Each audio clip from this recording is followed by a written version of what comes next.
So I think I communicated to you about the light side of green. The idea is I'm trying to capture and share some of the more positive, pragmatic stories in the that are coming out of the conservation sector.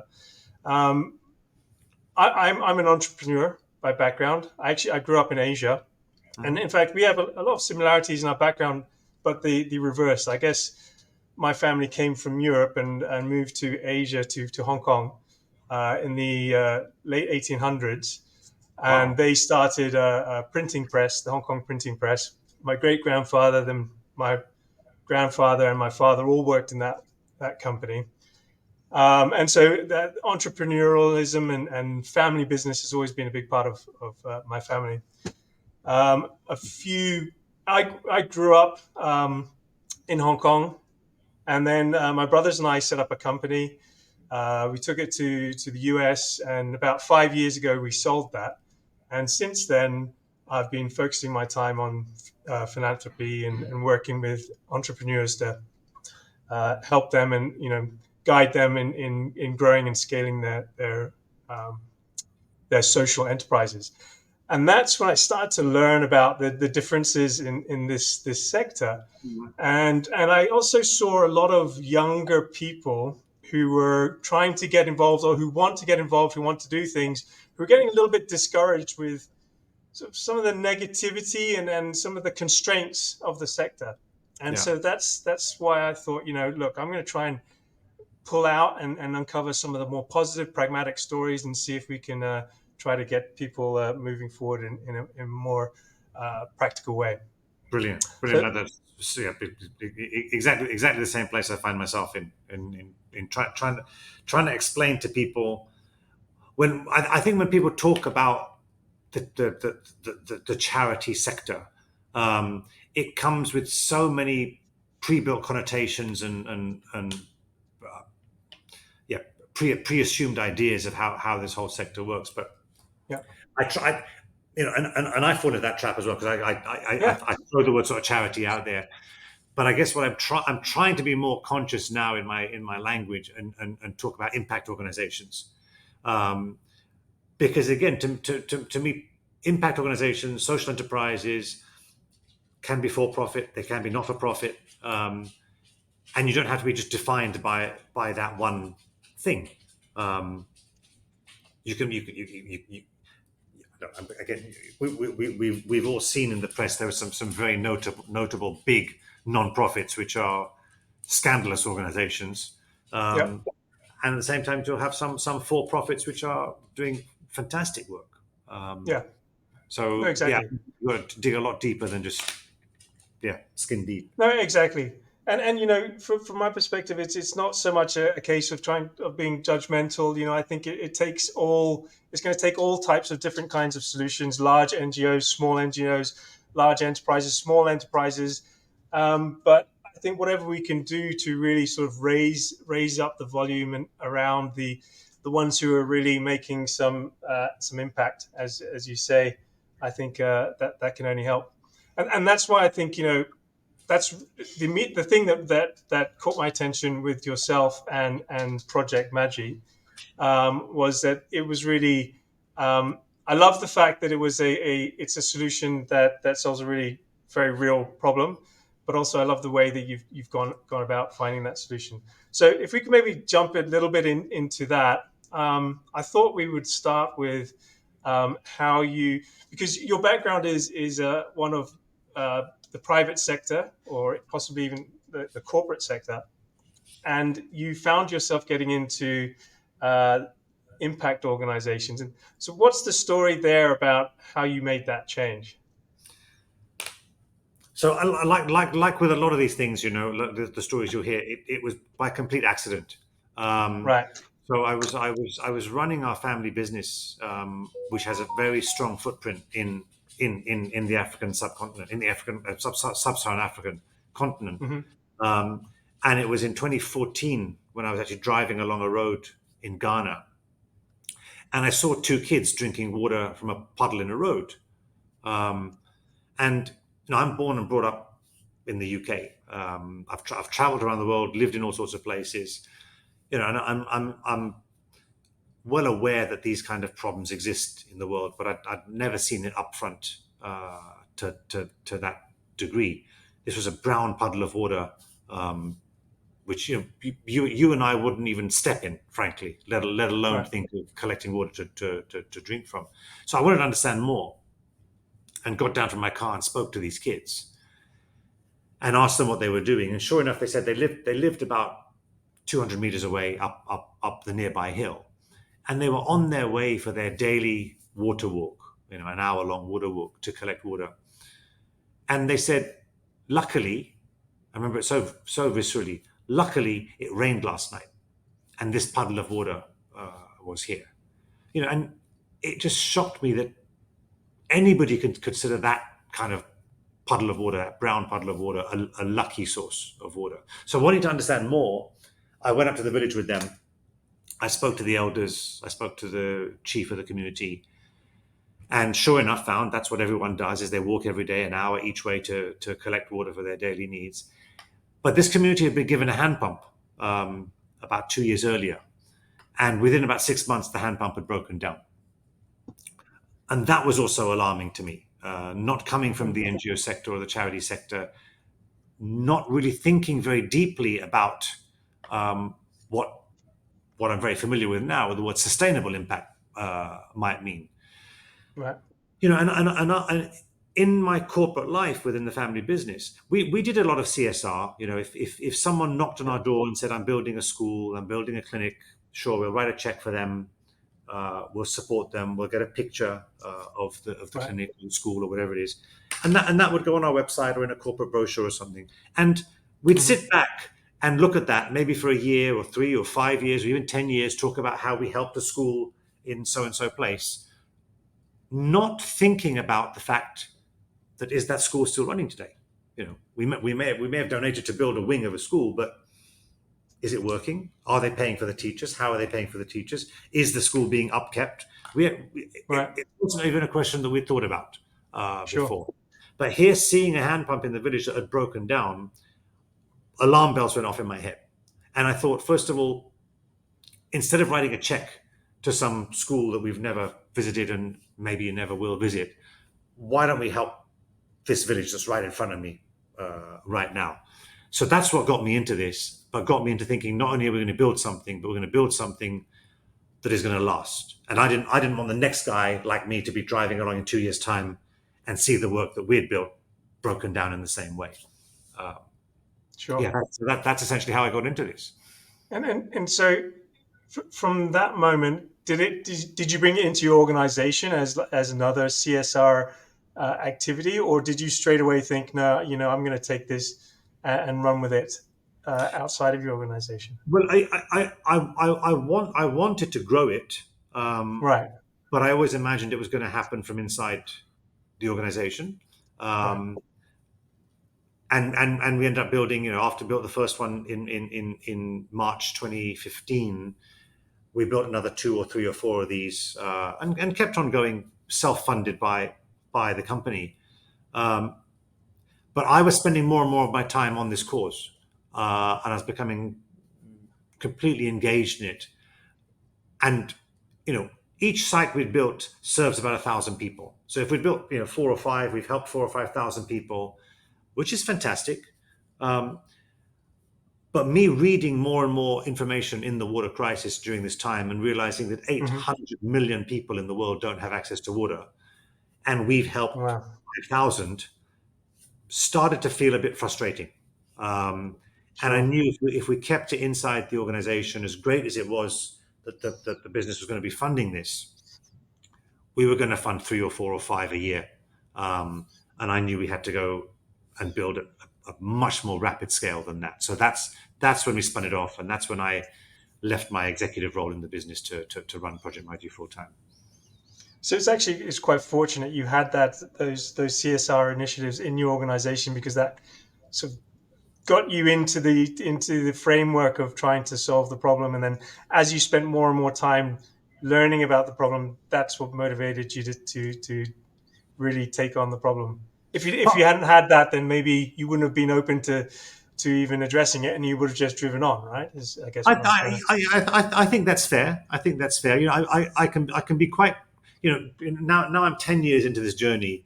I can be quite critical of different initiatives that I see going around. Right. But it's a very fair point, because like I said, I can be critical of certain corporate CSR projects because I don't see them built Exactly. Yeah. with sustainability.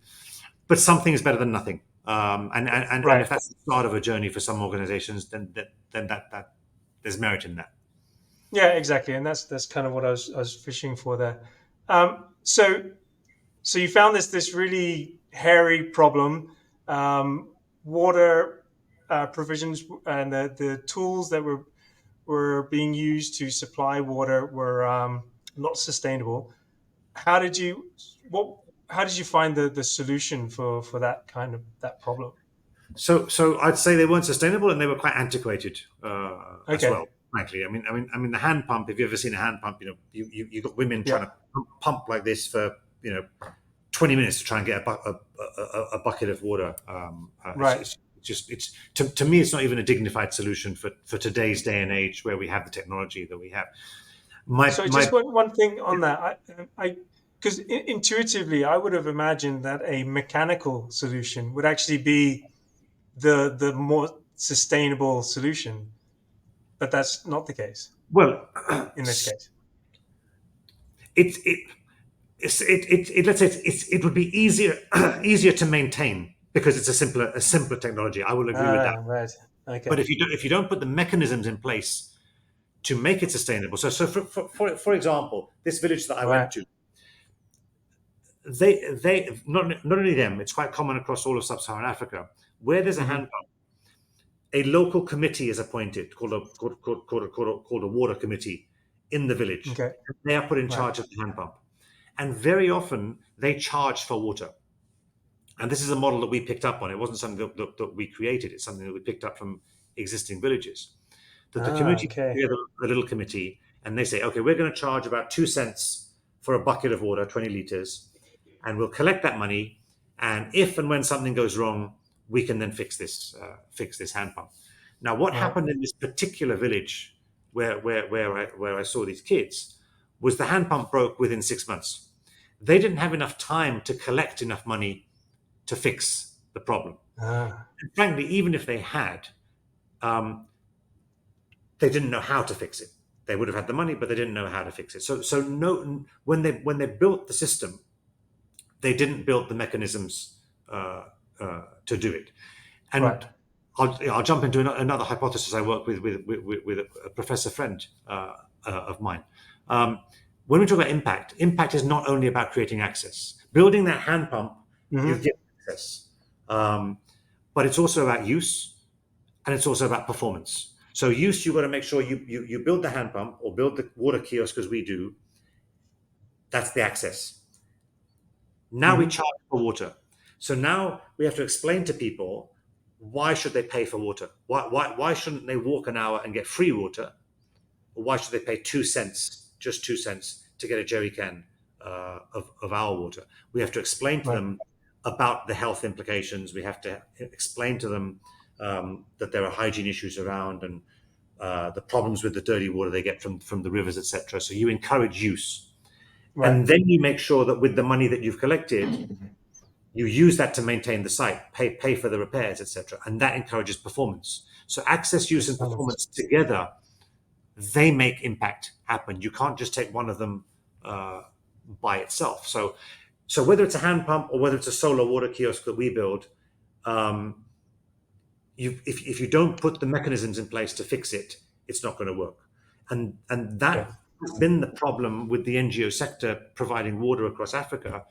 Is the single biggest KPI all these NGOs are measured on is how many hand pumps do you install? Yeah. Right.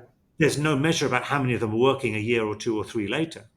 Um, and seeing that broken hand pump, it may well have been. It's all serendipity to me how this happened to me, because I could have gone along to a village and seen these kids drinking water from that puddle.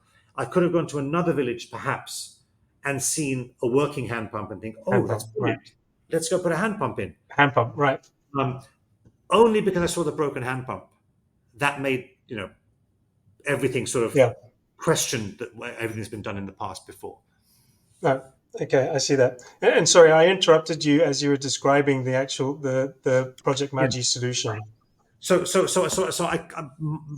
My family business is an electronics business, consumer Yeah. appliances. So we Hmm. have an engineering team on board. So having seen this hand pump and having seen not only that it was broken, but how difficult it was for people to be pumping water, especially the ladies who are charged with this, Hmm. I challenged actually a couple of my solar engineers and said, "Hey, look, can we solarize this?" Um, and so Yeah. that's in fact what they did, and that's how we came up with what we now call the Project Maji kiosk, Okay. which is fully automated, requires no physical effort to do it. Water comes out of a tap now because it's gravity fed from a tank, and they're all mobile monitored, so we know when they're working and when they're not working. So then we can send our engineers to fix them to make sure that we have that performance that I mentioned. That we have, in fact, we put a strict KPI standard on ourselves that all our sites have to have a minimum of a 97% uptime, um, operating uptime through the year. Right. Fantastic. And so you found the solution. You found a way to monitor and ensure that there's maintenance, so it's now a sustainable solution. But that the idea of them paying for water. So you spoke about how that was an existing model. But I remember reading or hearing that it, the price that they paid was something that was negotiated with the village. So how does that work? That model? Yeah. So that's a really key element to the whole model behind Project Maji does and can work. So Yeah. when I first wanted to help this village, I was thinking about how do we ensure it's going to be sustainable. Yeah, sure. Obviously, I was thinking of one kiosk at the time. I wasn't thinking about Right. we're going to be building thousands of these things. Right. But it was one kiosk, and I figured, okay, look, if it breaks down, yeah, we can send some engineers to fix it. And if we have to subsidize that, we'll subsidize it. That'll be part of our CSR. That's fine. Right. Sure. But talking to the community and understanding that they were setting up this water committee, I really liked the way, because what it meant was not only were they happy to pay for water because they understood the importance of attributing a value to water, they understood the importance of having a fund available. Um, Hmm. but I thought, even if you have that fund and we have to top it up, okay, we'll top it up. But I liked the fact that also that water committee took responsibility for the site, Yeah. and Right. Exactly. we adapted that also, and we always appoint a caretaker to be in charge of our kiosk. So we have a single point of contact, and we make sure we've got eyes and ears on the ground uh, to be running this thing. Um, Hmm. and the price absolutely is negotiated with the community. It tends to be we operate in Ghana, Kenya, and Uganda, and opening new countries this year, I hope. The price seems to be about 2 cents per jerry can in all the places we Of work course. at Right.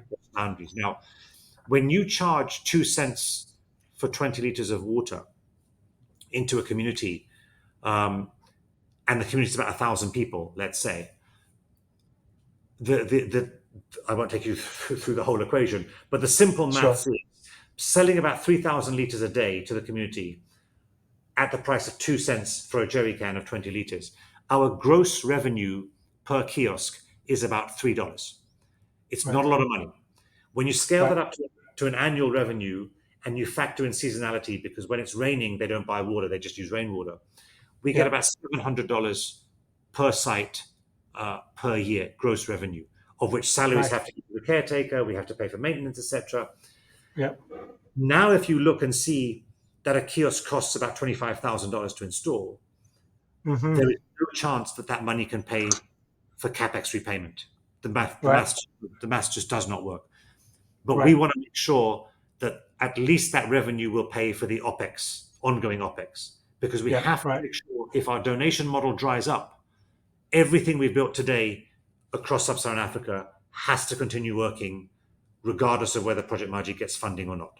That's the critical part to our model, and making sure that the pricing level is at least at that level. Right. And so that's that's a sustainable model where the capital expenditure, okay, that can be provided by philanthropists or funding, Mhm. but it's never going to be sustainable unless the operating costs are covered by, yeah, the Exactly, solution. exactly. And, And and it's interesting on that because that's what's a bit different with the way you have to think about these problems. Because right, if I look at our electronics business, so we sell consumer electronics and we have a service center. So we build a hmm, service center network to make sure that we can provide a certain level of customer service. We give a 2-year guarantee, etc., and we have to be able to back that up. And that's a consumer proposition. And you price that all into the product, obviously. yep, right, Here we have to work backwards because if we know what price we can charge for water, we can't increase that. We know how much water we can sell in a day, ballpark. So right, that means the starting point is knowing what our gross revenue is. We now have to make our model fit into that. yeah, right. Um, and that's where the interesting innovative challenges are in running an impact organization. Yeah, I saw a similar model with Colalife. Have you heard about that? I haven't known. It's a gentleman who, English gentleman, I believe he's an English gentleman, solved distributing diarrhea medicine and a variety of other medicines by creating packaging that fit inside Coca-Cola crates because he noticed that Coca-Cola got shipped everywhere. Mhm. And it was similar. He figured out the value chain, and then he figured out, all right, so our thing needs to fit that cost profile. It was a very successful program. Well, that's a great example because another thing I'm passionate about talking about is innovation. But Right. innovating in this space is not about how high tech the solution can be. It's often about really understanding the challenges and sometimes simplifying, sometimes actually taking away features and issues, just seeing what's out there and how do you make it work for the end consumer. Yeah. And I think that often gets forgotten in the innovation discussion. We're always thinking about the latest app and the latest technology and the latest smartphone we can have. Innovation is often just about making things work for the right scenario. No, no, and actually, Cola Life is again a really great example of that because he won a lot of the gentleman. I forget his name now, but he won a lot of awards for the design of his product. But he said that actually, in the end, what they learned was that the packages would arrive in a distribution center, and the locals would actually take them out of the crates and then stick them on the back of bikes. And for the last 5 miles, it was delivered through the local distribution system. And Wow, so their methodology actually didn't solve the problem like they thought it would, but it still it got them 90% of the way there. amazing. Yeah. Anyway, look, I'm very conscious of time. Um, I'd love to at another date talk a bit about how you're thinking about scaling because the way you talk about and think about scaling your impact is quite exciting. Um, but maybe I can reach back out to you to schedule that. Just My before we go, I'd love to know, looking back, you started off in the private sector. You've now spent many years making the world better in the conservation space. What advice would you give back to yourself when you first stepped into this sector, looking back now? Wow, that's a really good question. Um, so I got into this not thinking about starting a non-profit. I came to it Right. being someone from a for-profit background and seeing Hmm. a problem that I thought we could solve with a business model. I didn't really think about for-profit or not-for-profit. Um, Hmm. and I think what I learned over the first few years, one was you need an immense amount of patience in this field Right. because Right. the funding models are completely different. Um, Yeah. you can't just sort of take on equity and then run with it and Right. essentially do what you want. I mean, you are Hmm. put under such intense and, in my opinion, quite unfair scrutiny Yeah. from I agree. donors. So you need sort of immense patience. And I guess if I look back, I've really changed my mindset again, coming from a for-profit business. I'm not an anti-capitalist. I Yep. think capitalism is fine. I think the profit motive is fine. But I've realized that a lot of the world's ills are created by extreme capitalism and unchecked capitalism, and the wealth disparities that we've come across that we see today. Um, is unfortunately, it's to me, it's really the root of a lot of the problems that we have uh, Yep. in the world. And honestly, I wish I'd seen that earlier, because I think you can build some really good businesses. They don't have to be necessarily non-profit impact organizations like Project Maji. They can be just Hmm. normal businesses that we see every day. But let's think about stakeholder capitalism and not just shareholder capitalism. Yeah. That's a great way to frame it. Excellent. So, Sunil, thank you so much again for your time. I will reach out again. Congratulations on Project Maji and everything you've built. It's been Well, thank you very it's much. it's very exciting to follow what you're doing. Great. Thank you for following, and Okay. good luck with the pod as well. I hope that goes really well. Thank you. All right. Talk to you All again. right. Cheers, Anton. Thanks a lot.